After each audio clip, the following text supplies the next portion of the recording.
एक बार की बात है,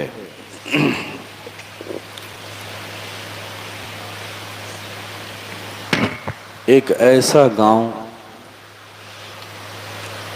जो पहाड़ियों के प्रदेश में था और उस गांव के लोगों को अगर शहर में किसी काम के लिए जाना होता था तो उन्हें एक पहाड़ी के मार्ग से गुजरना होता। जब भी गांव के लिए वो लोग बाजार जाते तो उन्हें एक पहाड़ी के मार्ग से गुजरना होता था। पहाड़ी के मार्ग में एक बहुत बड़ा पत्थर भी पड़ा हुआ था। जब भी गांव के लोग शहर के लिए निकलते तो अक्सर उस पत्थर पर बैठते, विश्राम करते। चूंकि वो रास्ते में था, बहुत सारे ऐसे भी लोग थे जो उस पत्थर के ओट में मलमूत्र भी करते।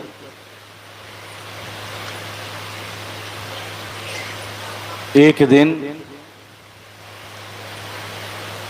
एक मूर्तिकार उस रास्ते से गुजर रहा था और उसकी दृष्टि उस पत्थर के ऊपर पड़ गई और जैसे ही उसकी दृष्टि पड़ी वो ठहर गया, रुक गया, क्योंकि उसके अंदर में जो कला थी उस कला को रूप देने का उसे साधन मिल गया, उसे जीवंत करने का उसे साधन मिल गया। उसके उस पत्थर के अंदर में वो संभावना दिखने लगी और जैसे ही संभावना दिखने लगी वो ठहर गया, रुक गया। कहते हैं कि उस पत्थर को वो गांव के लोगों से उठवाया और अपने गांव में लेकर के आया, अपने घर पर लेकर के आया और फिर उसने छेनी हथौड़ी उठाया, उसको तराशना शुरू कर दिया। महीनों दिन लग गए, वर्षों लग गए, तराशते तराशते उसने उस पत्थर को भगवान शिव के मूर्त रूप में परिवर्तित कर दिया। वो पत्थर जो कभी यात्रियों के लिए विश्राम का स्थल बना करता था, यात्रियों के लिए मल मूत्र के लिए ओट पैदा करता था, आज वो पत्थर भगवान शिव के मूर्त रूप में बदल गया। एक दिन उस गांव में एक आश्रम के पुजारी किसी कारण पूजा के लिए आए हुए थे। उनकी दृष्टि उस शिव मूर्त पर पड़ गई।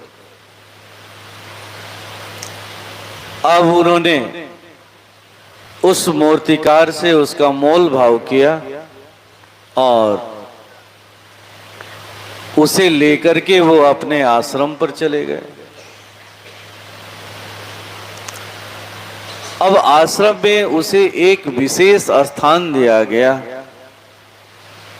और अब उनकी पूजा अर्चना शुरू हो गई। एक दिन उस पत्थर रूपी मूर्त रूप ने, शिव का जो मूर्त रूप था, उसने एकांत में समय पा करके उस पुजारी से पूछा, मैं आपसे एक बात पूछना चाहता।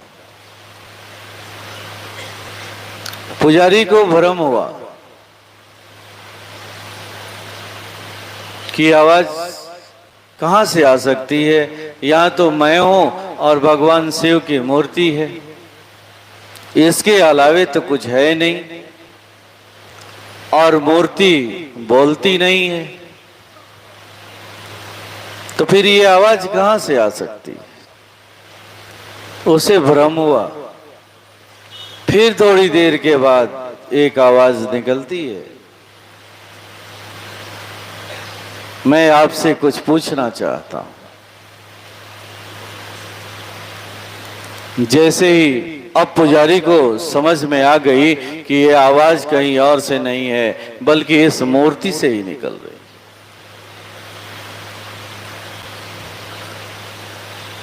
अब पुजारी उस मूर्ति के करीब जाकर के पूछता है, कहिए क्या पूछना चाहते हैं, क्या बात है। तो उस मूर्ति से आवाज निकलती है कि मैं आपको नित्य देखता था, जब भी आप शहर की ओर जाते थे तो आप मेरे ऊपर बैठ करके विश्राम करते थे, मेरी ओट लेकर के मलमूत्र का त्याग भी करते थे, और आज मैं आपको देखता हूं तो आज आप रोज मुझे जल चढ़ाते हैं। आखिर मैं तो वही पत्थर हूं, फिर ऐसा क्या। तो उस पुजारी ने कहा, ऐसा इसलिए कि इसमें सारा श्रेय अगर किसी को जाता है तो उस मूर्तिकार को जाता है, जिसने अपनी समस्त संभावनाओं को आपके अंदर में देखा, आपको घर ले आया, आपको तरासा और भगवान शिव का मूर्त रूप दे दिया। और उस मूर्त रूप को पाकर ही आप इस आश्रम में रखने योग्य बने, और फिर आपको हम सब सारे भक्तगण जल चढ़ाया करते। ठीक हो बहु ऐसे ही हमारे जीवन में भी गुरु का महत्व है। चूंकि आज गुरु का दिन है, गुरु की चर्चा आवश्यक है, तो ठीक हमारे जीवन में भी गुरु का रोल ऐसा ही है, ऐसा ही है। गुरु अपने हर शिष्य के अंदर अपनी संपूर्ण संभावनाओं को साकार होते देखना चाहता है। इसी के लिए वो जिम्मेवारियां भी देता है, कार्य भी देता है, और साथ ही साथ क्रिया भी देता है, प्रविधि भी देता है। वो जिस संभावनाओं को उसके अंदर में देखना चाहता है, उसी के अनुसार, उसी के रूप में वो उसका वर्णन करता है। कहते हैं कि इस क्रम में शिष्य को समर्पण करने की जरूरत पड़ती है।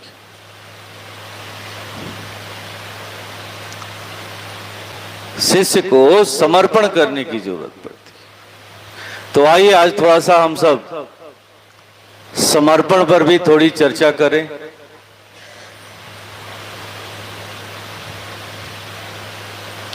कि शिष्य आखिर अपने गुरु को देता क्या है, क्या समर्पित करता है, और गुरु उसे क्या देता है। जो आज वो जल चढ़ाने योग्य बन गया है, क्या देता है। हम कहते हैं ना कि हमने ये किया, हमने वो किया, हमने वो किया, बहुत से लोगों से सुनने को मिलता है। लेकिन आइए थोड़ी सी उस पर भी हम चर्चा करते हैं कि हम गुरु को क्या देते हैं और गुरु हमें क्या देता है।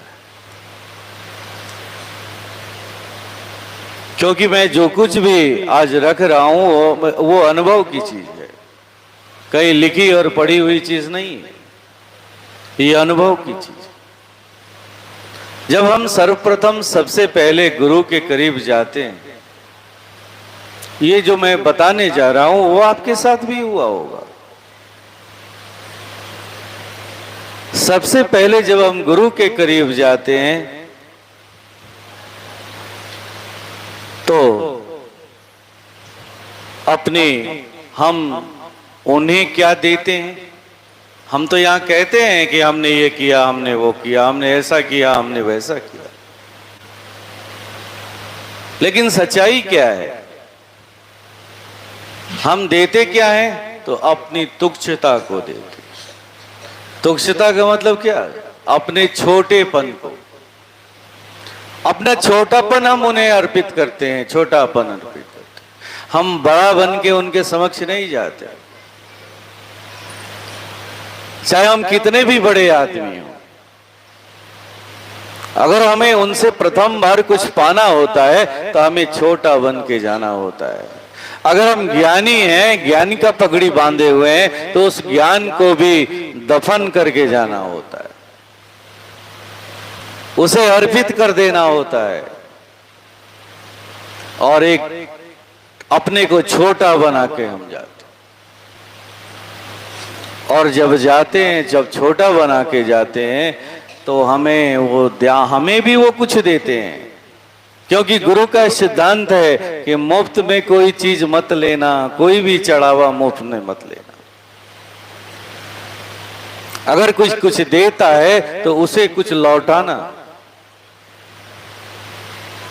तो जब हम अपने छोटेपन को लेकर उन्हें छोटेपन को अर्पित करते हैं तो वो हमें क्या देता है?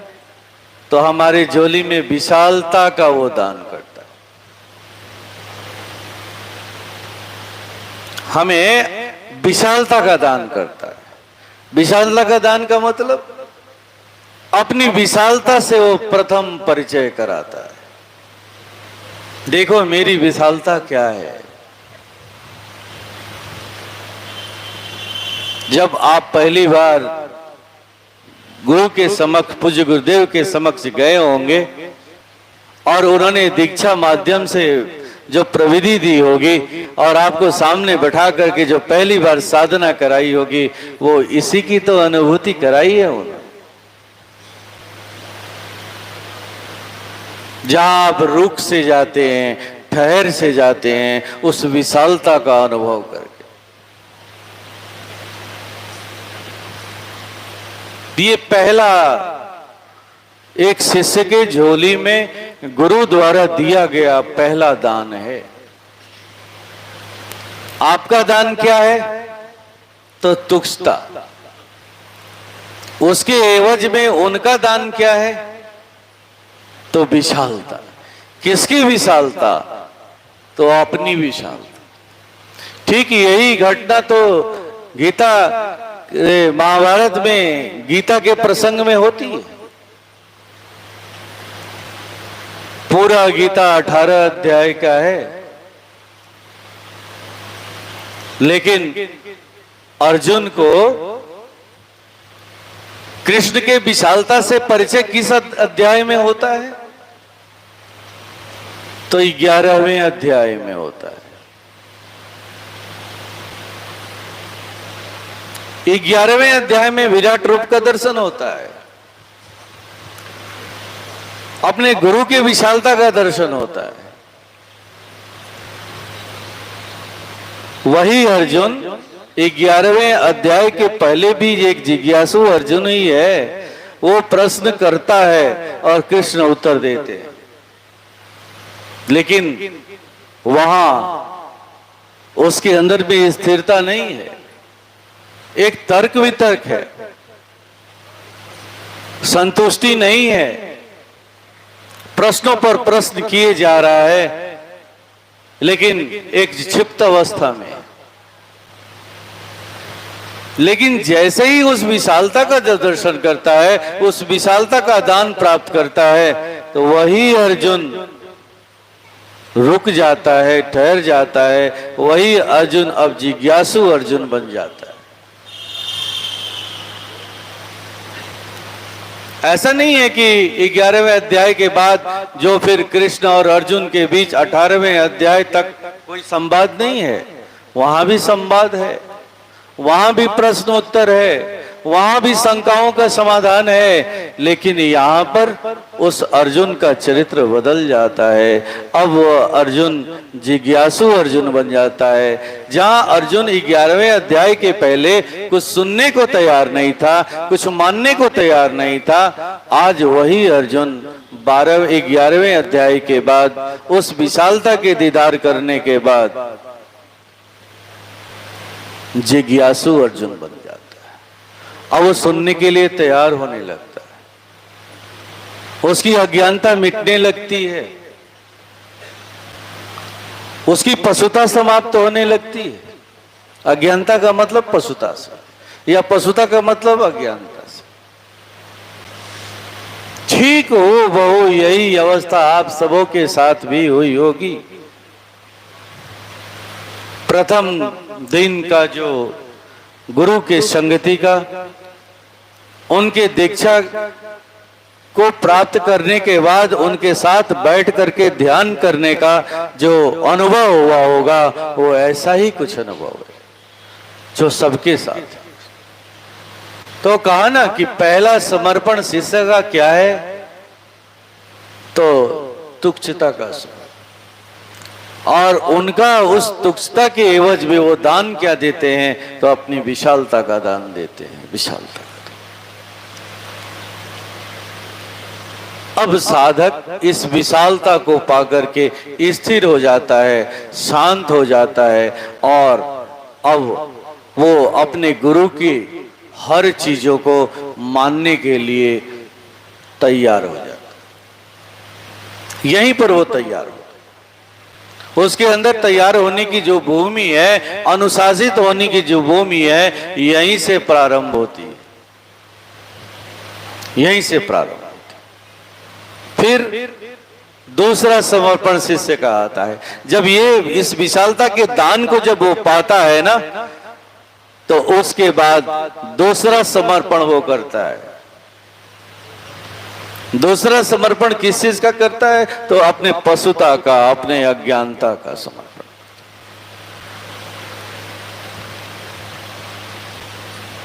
क्योंकि उस विशालता का दीदार करके वो स्थिर हो चुका है, शांत हो चुका है, और इस तरह से वो अपने पशुता का दान उनके चरणों में करता है। और जब पशुता का दान करता है, जब स्थिर हो जाता है, शांत हो जाता है, तो इस तरह से जब अपनी पशुता का जब दान करता है, तो गुरु क्या देता है उसकी झोली में, तो परमात्मा का दान करता है। कहते हैं ना कि मन जैसे ही एकाग्र हो जाए, उस मन के अंदर कुछ भी कर गुजरने की क्षमता है। वो जो चाहे कर सकता है, वो जो चाहे कर सकता है। तो हम उन्हें दूसरा समर्पण क्या करते हैं, तो अपनी पशुता देते हैं, अपनी अज्ञानता चढ़ाते हैं उनके चरणों में। तो वो हमें प्रसाद के रूप में हमारी झोली में क्या देते हैं, तो ऐश्वर्यता देते हैं, परमात्मा का दान करते हैं। अब उस साधक की स्थिति क्या होती है यहां पर, तो इसे पाकर के वो जो चाहता है वो होने लगता है, जो सोचता है वो होने लगता है, सारी परिस्थितियां उसके अनुकूल होने लगती हैं। लेकिन यहीं पर अक्सर देखने को मिलता है कि इस ऐश्वर्यता को पाकर के, इस परमात्मा को पाकर के, उस ईश्वरत्व को पाकर के 99% शिष्य यहीं पर रुक जाते हैं, भाग खड़े होते। वो समझते हैं कि हमारी यात्रा यहीं तक है, हम इसी के लिए आए थे, इसी सुख के लिए आए थे, इसी ऐश्वर्यता को प्राप्त करने। जबकि अभी यात्रा बहुत लंबी है। अक्सर लोग यहीं पर भाग खड़े होते हैं, वहीं पर।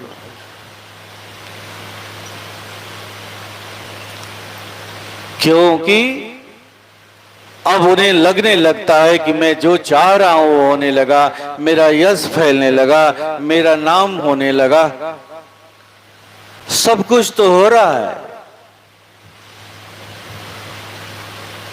लेकिन यहीं पर सबसे ज्यादा अब गुरु की जरूरत पड़ती है, गुरु की जरूरत। क्योंकि यहां भी एक अभाव है। आपने तो उस ऐश्वर्यता को पा लिया, उस ईश्वरत्व को तो अपने अंदर में उतार लिया, उस परमात्मा के दान को तो पा लिया, लेकिन उस परमात्मा को इस्तेमाल कैसे करना है, कहां करना है, किन जगहों पर करना है, अभी इसका ज्ञान नहीं है। याद रखें आप, उसका दान गुरु ने आपके झोली में किस लिए किया है, कहां उसका उपयोग करना है, इसका ज्ञान नहीं। यही तो हनुमान के साथ हो रहा है बचपन में। वो संपूर्ण ऐश्वर्यता को लेकर के जन्म लिए हैं, ईश्वर के गुणों से भरे हुए हैं, लेकिन उन गुणों को इस्तेमाल कहां कर रहे हैं? तो ऋषि मुनियों के आश्रमों को उजाड़ने में कर रहे हैं। योगानंद के जीवन को भी देखें तो ऐसा ही मिलता है। कहते हैं कि एक बार योगानंद छत पर पतंग उड़ा रहे हैं, तभी उनकी बहन जाती है, कहती है कि देखो योगा, लगता है कि मुझे यहाँ मेरी उंगली पर खुजली हो रही है, लगता है कि यहाँ घाव होने वाला है। नहीं, योगानंद कहते हैं कि देखो बहन, लगता है कि मुझे अब मेरी कलाई के ऊपर घाव होने वाला है। बहन कहती है कि ऐसा कैसे हो सकता है, तू हमेशा अलूल जलूल बातें करते रहता है। तो कहते हैं कि ठीक है, नहीं विश्वास है ना, तो जा, कल ये घाव तुम्हें हो जाएगा। और सचमुच दूसरे दिन वो घाव उस कलाई पर हो जाता। ये क्या चीज है? हम उस ईश्वर की शक्ति से संपन्न तो हैं, उन्होंने हमें इसका दान, हमारे गुरु ने इसका दान तो हमें कर दिया है, लेकिन हमें ये बोध नहीं है, हमें ये ज्ञान नहीं है कि इस ईश्वरत्व का इस्तेमाल हमें कहां करना है, कहां करना है। भगवान राम भी इस सत्ता को लेकर ही अवतरित हुए हैं, भगवान कृष्ण भी इस सत्ता को लेकर अवतरित हुए, लेकिन उन्हें भी इस सत्ता को पाने के बाद भी गुरु की जरूरत पड़ती है। क्यों जरूरत पड़ती है? तो इसलिए कि उस परमात्मा की शक्ति को सदुपयोग वो कैसे करेंगे, कहां करेंगे, किस तरह से इस्तेमाल करेंगे। वो परमात्मा के ही अवतार हैं, लेकिन उन्हें भी गुरु की जरूरत पड़ती है कि वो जो सत्ता उन्हें मिली हुई है, जन्म से मिली हुई है, उस सत्ता का उपयोग वो कहां करेंगे, किस तरह से करेंगे और कैसे करेंगे। अब साधक इस सत्ता को जो प्राप्त करने के बाद भी, या वो अवतारी पुरुष भी जो इस सत्ता को लेकर के अवतरित हुआ है, उसे भी अभी एक काम उसका बाकी रह जाता है, बाकी रह जाता है। क्या? तो जिस परमात्मा को उसने अपने अंदर में उतारा है, पुनः उस परमात्मा का दान उसे करना पड़ता है। उस परमात्मा को का दान उस गुरु की जो चरणों में करना पड़ता है, और जब उस परमात्मा का दान जब वो गुरु के चरणों में करता है, तब जाकर के गुरु उसके झोली में गुरुता का दान करता है, अपने स्वयं का दान करता है, वरना इसके पहले वो सब कुछ देता है। याद रखिएगा इस बात को, आपके जीवन में सब कुछ देता है लेकिन अपना दान नहीं करता।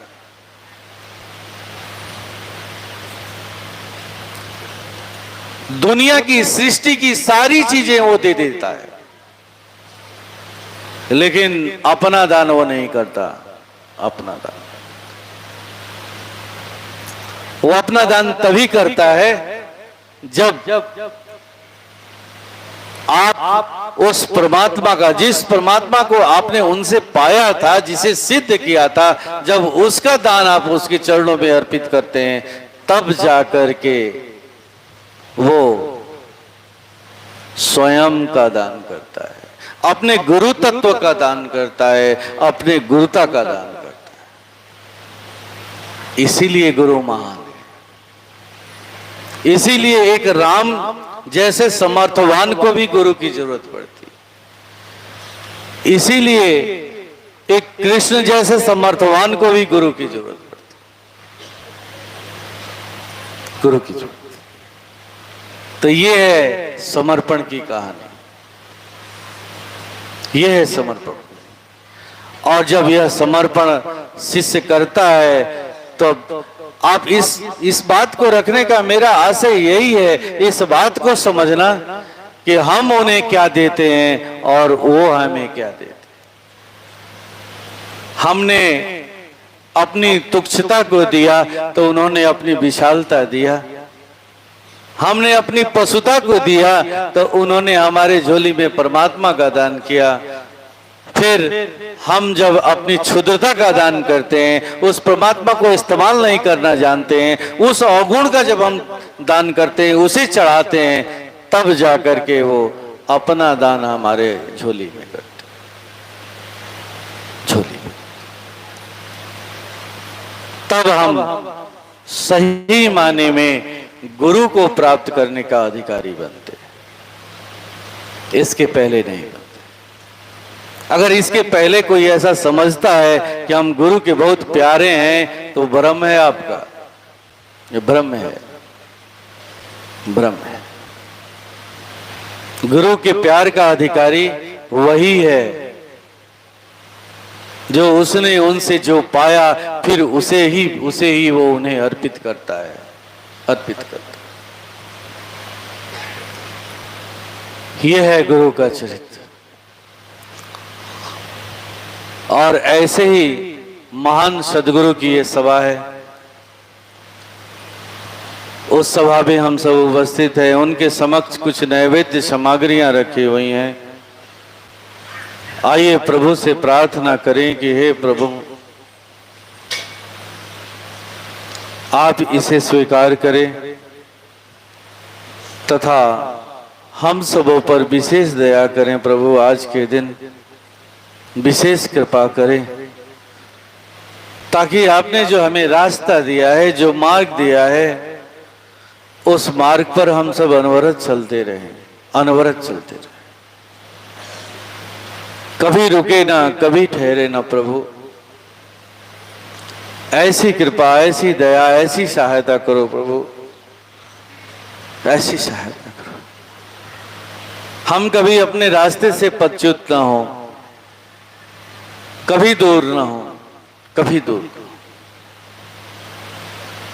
ऐसा हमें आशीर्वाद दो प्रभु, ऐसा आशीर्वाद। आइए इस भाव के साथ इस नैवेद्य को हम सब अपने प्रभु के चरणों में अर्पित करें।